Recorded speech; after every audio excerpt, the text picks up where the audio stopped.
Sa bidyong ito ay abalang-abala sila kuya sa pagpukpok sa pinutol na katawan ng puno para makuha ang gitnang laman nito. Ang punong ito ay tinawag na sago palm na sa unang tingin ay kalain mong palmera tree. Ang pag-harvest ng trunk ng punong ito ay isa sa mga hanapbuhay sa Papua New Guinea.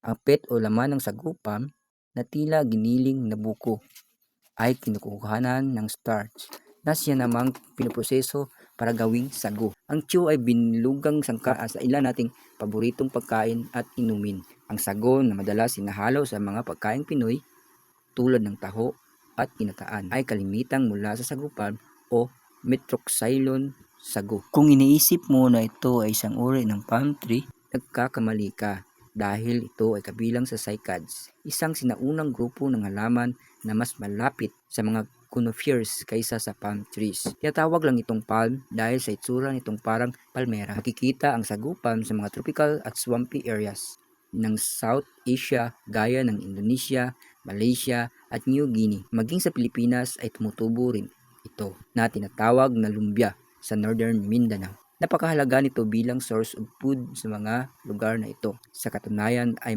may mga grupo na kabilang sa Manubu tribe ang nagsisimula ng commercial production ng sago palm flour sa probinsya ng Agusan del Sur noong 2011. Pero paano nga ba ginagawa ang sago? Nagsimula ang proseso sa pag-harvest ng sago palm pagkatapos ang trunk nito ay tinatanggalan ng dahon at hinihiwa para mas madaling iproseso. Hinahati ito para makuha ang gitnang laman o pit na dinudurog gamit ang makina. Ang pinong pit ay pinapasok sa hammer mill pagkatapos ay nahalo sa tubig para makabuo ng starch slurry. Ang slurry ay pinapadaan naman sa centrifugal sieves upang maalis ang magagaspang na hibla. Ang purified starch ay pinatuyo gamit ang rotary vacuum drum dryer at mainit na hangin. Ang proseso na gaya nito ay mano-mano lang na ginawa ng ilang lokal. Sa huli, ang pinatuyong starch ay binibilog para maging granules. Ang isang sago palm ay maaaring makagawa ng 180 hanggang 250 kilo ng sago starch. Of course, depende din ito sa laki ng katawan ng kahoy. Pero alam nyo ba na hindi lang pagkain ang gamit ng sago palm?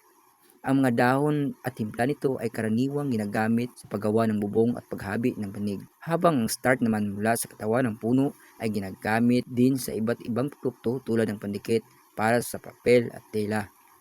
At kahit pa malaki ang demand nito dahil sa dami ng gamit, ito ay kasalukuyang nakalista bilang least concern o ang ibig sabihin ay hindi nanganib. Kung bago ka pa lang sa aking Facebook page o YouTube channel, huwag kalimutang mag-follow o i-click ang notification bell button. Salamat at sa susunod.